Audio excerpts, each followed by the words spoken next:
سورج حجر اسود میں امام مہدی کی نشانیاں دکھاتا ہے، اس کے پیچھے اصل مقصد کیا ہے؟ یہ جو اللہ کی نشانیاں امام مہدی علیہ الصلوۃ والسلام کے لیے ظاہر ہوئی ہیں، یہ کوئی ون ٹائم آف شو نہیں ہے، ان کا بڑا ہی پروفاؤنڈ اس کا جو ہے وہ یعنی ان کی ڈیلیورنس ہے، ویری پروفاؤنڈ ڈیلیورنس۔ وہ کیسے؟ نمبر ون تو یہ کہ امام مہدی علیہ الصلوۃ والسلام پوری دنیا کے لیے، اگر امام مہدی ایران میں آ گیا تو پاکستان، ہندوستان، افغانستان والوں کو کیسے پتہ چلے گا؟ پتہ چل بھی گیا تو اس سے ملنے کے لیے سفر کرنا پڑے گا۔ اچھا، پھر اس وقت دنیا میں کتنے ہزاروں آئلینڈز ہیں، جزیرے ہیں جو چاروں طرف سے سمندروں نے گھیرا ہوا ہے۔ بہت سے علاقے ایسے ہیں جہاں لوگوں کے لیے سفر کرنا ممکن نہیں۔ تو پھر امام مہدی علیہ الصلوۃ والسلام سے فیض لینا ایک بہت بڑا ایشو بن جاتا انسانیت کے لیے، ہے نا بھائی؟ امام مہدی تو امام مہدی ہیں، تم اب حج کو ہی دیکھ لو، جس کے پاس پیسہ ہوتا ہے وہی حج کرنے کو جاتا ہے۔ کیا سارے مسلمانوں نے حج اور عمرہ کر لیا ہے؟ ظاہر ہے کروڑوں بلکہ اربوں ایسے ہوں گے کہ جو پیسہ نہ ہونے کی وجہ سے نہیں جا پائے، محروم رہ گئے۔ ساری کائنات کے لیے، ساری انسانیت کے لیے امام مہدی کو بھیجا گیا۔ اب ساری انسانیت امام مہدی سے مستفیض ہوگی، ساری انسانیت مستفیض ہونا چاہے گی، تو وہ پہنچیں گے کیسے امام مہدی تک؟ اب ہم تو یہاں رہتے ہیں انگلینڈ میں، یورپ میں، کوئی کینیڈا، کوئی آسٹریلیا، کوئی نیوزی لینڈ، کوئی امریکہ، ہمارے پاس تو اچھے اچھے پاسپورٹ ہیں، جہاں سے چاہے چلے جائیں۔ لیکن زیادہ تر تو کنٹریز ایسے ہیں جن کے پاسپورٹ جو ہے اتنے طاقتور نہیں ہے کہ کوئی کہیں فریلی گھوم پھر لے، چلا جائے۔ سب کے پاس تو اتنا پیسہ نہیں ہے کہ وہ جائے۔ اب پہلے تو سفر جو ہوتا تھا وہ پیدل کرتے تھے سفر، لوگ جنگل میں ہی سو گئے، جھونپڑی بنا کے رہ لیے۔ اب تو آپ کو ٹکٹ بھی خریدنی ہوگی، ہوٹل کے لیے بھی آپ کو ریزرویشن کرانی پڑے گی، پھر پیسہ بھی خرچ کرنا پڑے گا، محروم رہ جائیں گے لوگ۔ لہٰذا اس لیے اللہ تعالیٰ نے چاند کا انتخاب کیا کہ چاند پر تصویر گوہر شاہی کو چمکایا۔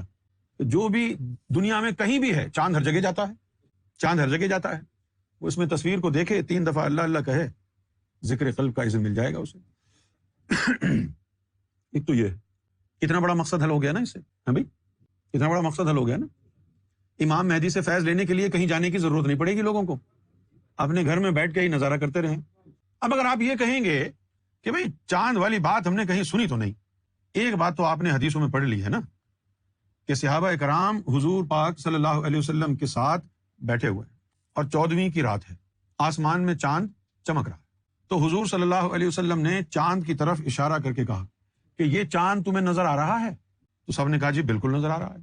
تو آپ صلی اللہ علیہ وآلہ وسلم نے ارشاد فرمایا کہ ایک وقت آئے گا کہ جس طرح تم چاند کو دیکھ رہے ہو اور کوئی دقت نہیں ہو رہی، اسی طرح تم رب کو دیکھو گے اور کوئی دقت نہیں ہوگی۔ ان جریر بن عبداللہ، جریر بن عبداللہ سے روایت کیا گیا ہے اسے، قالا، انہوں نے کہا، کننا مع رسول اللہ صلی اللہ علیہ وآلہ وسلم، کہ ہم رسول اللہ صلی اللہ علیہ وسلم کے ساتھ تھے، جلوسن، بیٹھے ہوئے تھے، فنظر الی القمر، چاند کو دیکھا، لیلۃ البدری، بدر جو ہے وہ پورے چاند کو کہتے ہیں، جب چاند کامل ہو جائے، پورا ہو جائے تو اس کو بدر کہتے ہیں، اور جب ہلکا ہو تو اس کو ہلال کہتے ہیں۔ کیا کہتے ہیں؟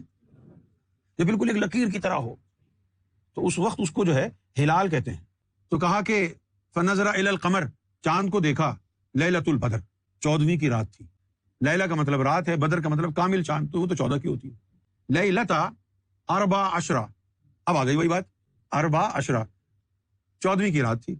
فقال، نبی پاک صلی اللہ علیہ وسلم نے کہا، انکم سترون ربکم، کہ تم اپنے رب کو دیکھو گے، سترون ربکم، تم اپنے رب کو دیکھو گے، کما ترون ھذا، جس طرح تم اس کو دیکھ رہے ہو۔ تم اپنے رب کو دیکھو گے کس طرح؟ کما ترون ھذا، جس طرح تم اس چاند کو دیکھ رہے ہو، لا تدمون فی رؤیتی، اور تمہیں اس کو دیکھنے میں کوئی دقت نہیں ہوگی۔ چاند کا حوالہ دیا کہ اس طرح رب نظر آئے گا۔ اور پھر امام جعفر صادق نے یہ کہا کہ امام مہدی کا جو چہرہ ہے وہ چاند پر طلوع ہوگا۔ تب ہم نے سمجھا کہ چاند پر چہرہ نمودار ہوگا، تو اسی کو محمد رسول اللہ نے رب کہا تھا۔ وجہہ یطلع فی القمر، کہ اس کا چہرہ چاند پر طلوع ہوگا، چاند پر طلوع ہوگا۔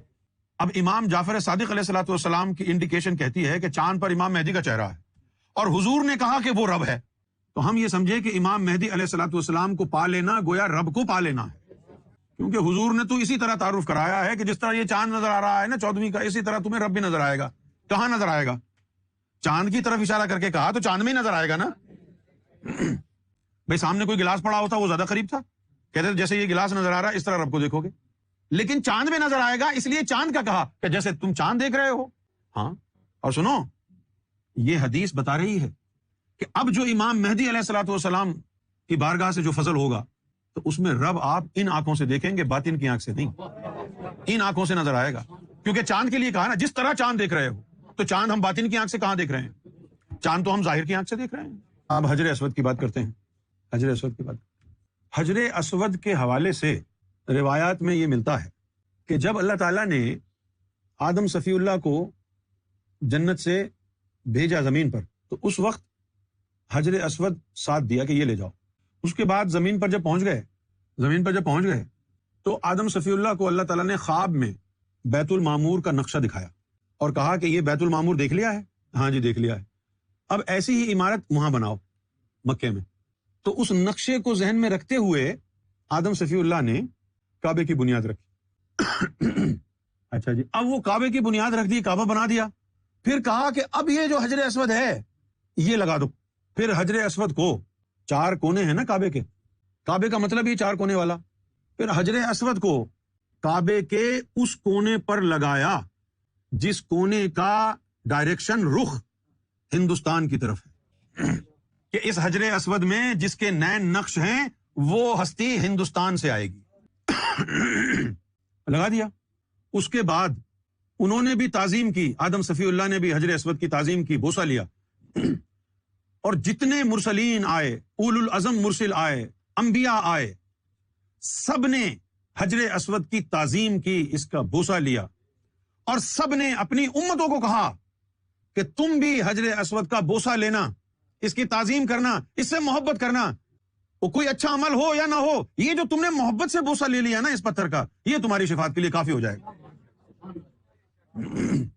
آدم صفی اللہ سے لے کر محمد رسول اللہ تک کہانی پہنچ گئی، یہاں تک کہ آپ صلی اللہ علیہ وسلم نے بھی حجر اسود کا بوسہ لیا۔ اعلان نبوت سے پہلے بارشیں بہت ہوئی تھی، دیواریں وغیرہ گر گئیں کعبے کی، تو حجر اسود وغیرہ جو تھا وہ بھی ہٹ گیا وہاں سے، تو حضور صلی اللہ علیہ وآلہ وسلم نے اپنے چچا ابو طالب سے پیسے لیے، آپ کے پاس جو کچھ تھا وہ لیا، اور دوبارہ سے جو خرید کر کے اس کو ریپیئر کیا۔ آج تک کسی کتاب میں نہیں آیا، سب صرف یہی کہتے ہیں کہ ابراہیم علیہ السلام نے ریپیئر کیا، اسماعیل علیہ السلام نے کھڑے ہو کر کے بنوایا، محمد رسول اللہ نے جو ریپیئر کی تھی اس کا کہیں ذکر نہیں۔ اب دوبارہ جس طرح آدم صفی اللہ نے حجر اسود نصب کیا تھا، دوبارہ نبی پاک صلی اللہ علیہ وسلم نے حجر اسود کو نصب کیا، اعلان نبوت سے پہلے کیا۔ تو جتنے بھی قبائل تھے ان سب کے قبائل کے سرداروں کی کوشش یہ تھی کہ یہ سعادت مجھے ملے، اور حالانکہ سب کافر تھے، سب کافر، اس کے باوجود حجر اسود کا احترام، حجر اسود کی تعظیم کرتے، اور اس عمل میں حضور نبی کریم صلی اللہ علیہ وسلم نے ان کو بھی شامل کیا۔ وہاں تو خون خرابے کی نوبت پہنچ جاتی، ریپیئر کرنے کے بعد مسئلہ یہ کھڑا ہو گیا تھا کہ حجر اسود کو لگائے گا کون؟ ہر قبیلہ یہ چاہتا تھا کہ ہمارا سردار لگائے، اب کون قربانی دے گا؟ چلو ٹھیک ہے جی، بنو امجد کا قبیلہ لگا لے، بنو ندیم کا لگا لے، بنو چاچو کا لگا لے، بنو مرتضیٰ کا، بنو ظاہر شاہ کا لگا لے، سب ایک سے زیادہ خوار۔ تو طے یہ ہوا کہ کل صبح سب سے پہلے جو حرم میں داخل ہوگا وہ حجر اسود کو نصب کرے گا۔ اب سب نے اپنی اپنی پوری کوشش کر لی کہ جلدی سے جلدی آ جائیں، تو جب وہ گھسے کعبے میں دیکھا حضور پہلے سے بیٹھے ہوئے، اب راضی ہونا پڑا۔ تو حضور نے فرمایا میں کسی کو محروم نہیں کروں گا، چادر منگا لو، چادر پہ حجر اسود رکھا، سب کو کہا کہ تم کونے پکڑ لو، اور پھر اٹھا کے حضور نے نصب کیا، نبی پاک صلی اللہ علیہ وسلم نے نصب کیا، اور پھر اپنی امت کو کہا کہ حجر اسود کا جس نے محبت اور عقیدت سے بوسہ لیا تو یہ پتھر یوم محشر میں اس کی شفاعت کرے گا اور گواہی دے گا۔ اب آپ دیکھیے کہ آدم صفی اللہ کے زمانے سے اس کو چوما جا رہا ہے شفاعت کے لیے، اور آج تک اس کو چوما جا رہا ہے شفاعت کے لیے۔ اب سارے نبیوں نے اس کو چوما ہے، سارے مرسلین نے اس کو چوما ہے، تو پھر اس میں جلوہ نبیوں اور مرسلین سے تو کسی بڑی ذات کا ہوگا۔ اگر وہ چھوٹی ذات کے ہوتے، اگر کوئی آدم سے نیچے ہوتا، عیسیٰ سے، موسیٰ سے، ابراہیم سے نیچے ہوتا، اسحاق سے، داؤد سے، اسماعیل سے. اگر محمد رسول اللہ سے بھی کوئی نیچے ہوتا تو حضور پاک تو اس کا بوسہ نہ لیتے نہ اپنی امت کو کہتے. تو اب اگر ایسی کوئی چیز ہے کہ جس کا حضور بھی بوسہ لے رہے ہیں تو آپ کے ذہن میں کیا جائے گا؟ یار پھر تو اللہ کے ہی نئے نقش ہوں گے اس میں، کیونکہ آپ نے اللہ کی عظمت سنی ہوئی ہے نا. حضور سے افضل کون ہے؟ اللہ ہے یا نہیں؟ تو آپ یہی سمجھیں گے کہ بھئی اللہ کا ہوگا کچھ نہ کوئی معاملہ اس میں. اللہ کا نام کیوں آیا آپ کی زبان پر؟ کیونکہ آپ اللہ کی عظمت سے واقف ہیں، بھرا ہوا ہے قرآن. لیکن آپ امام مہدی سے واقف نہیں ہیں، نہ ان کی عظمت سے، لہٰذا امام مہدی کا نام نہیں آیا آپ کے ذہن میں. نبی پاک صلی اللہ علیہ وسلم نے ارشاد فرمایا کہ یہ جو حجر اسود ہے اس میں 2 آنکھیں، 2 کان اور 1 زبان ہے. یہ آپ کا طریقہ ہے کہنے کا؟ آپ 2 کان، 2 آنکھیں، 1 زبان، ناک بنا کر کے دیکھیں صفحے پر، ایک چہرہ بن جائے گا. تو بالفاظ دیگر حضور نے تو اعلان کر دیا تھا کہ حجر اسود میں ایک چہرہ ہے، جو اس چہرے کا بوسہ لے گا اس کی شفاعت کرے گا. تو یہ ہے امام مہدی سیدنا گوہر شاہی کی کرم نوازی کی ریت کہ دنیا میں تشریف نہیں لائے. آدم صفی اللہ کے دور سے ان کے لبوں کو چوم کے شفاعت ہو رہی ہے دنیا کی، وہاں سے شروع ہو کر آج تک ہو رہی ہے. کتنا فائدہ ہو گیا. بھئی آج کا زمانہ ہے، تصویریں عام ہو گئیں. اس زمانے میں تو نہیں تھا. اللہ نے اپنے طریقے سے امام مہدی کا چہرہ جو ہے مشتہر کیا. آپ دیکھیں چہرہ نظر آئے گا آپ کو واضح طور پر. یہ دیکھیے صاف بیٹھے ہوئے نظر آ رہے ہیں. نظر آ رہا ہے تو کہو ہاں، نہیں آ رہا تو منع کر دو. میں جھوٹ بولنے کے لیے نہیں کہہ رہا، آپ کو دباؤ نہیں ڈال رہا. آپ دیکھیں نظر آتا ہے تو ہاں کریں، اگر نظر آتا ہے اور پھر نہ کی تو کافر ہو جاؤ گے. جو نظر آ رہا ہے وہ بولو نا. یہ میں نے تو سرکار سے سنا ہے. سرکار نے فرمایا چاند میں تصویر کسی کو نظر آئے اور کہے میں نہیں مانتا، خدا کی قسم کافر ہے، کیونکہ یہ اللہ کی نشانی ہے. ظاہر ہوئی، نظر آئی، پھر جھٹلا رہا ہے تو. جس کو نظر نہیں آ رہی اس کا تو قصور ہی نہیں ہے. جس کو نظر آ گئی اور پھر کہتا میں نہیں مانتا، پھر وہ کافر ہے. پھر رہ گئی تیری نمازیں اور روزے اور حج اور زکات. تو اللہ کی نشانی کو جھٹلا رہا ہے. اور اگر تجھے یہ نشانی نظر آئی اور تو نے کہا میں مانتا ہوں، خدا کی قسم پھر ذکر قلب کی بھی ضرورت نہیں. یہ نشانی کو مان لینا ہی تیرے لیے کافی ہے. کس نے کہا یہ سرکار سے سنا ہے میں نے کہ چاند سورج حجر اسود میں تجھے تصویر نظر آتی ہے اور تو کہتا ہے ہاں جی میں مانتا ہوں، ایمان لاتا ہوں. تو یہی کافی ہے تجھے ذاکر قلبی بنانے کے لیے. خود حجر اسود والا آ کے تیرا سینہ روشن کر دے گا، ذکر لے یا نہ لے.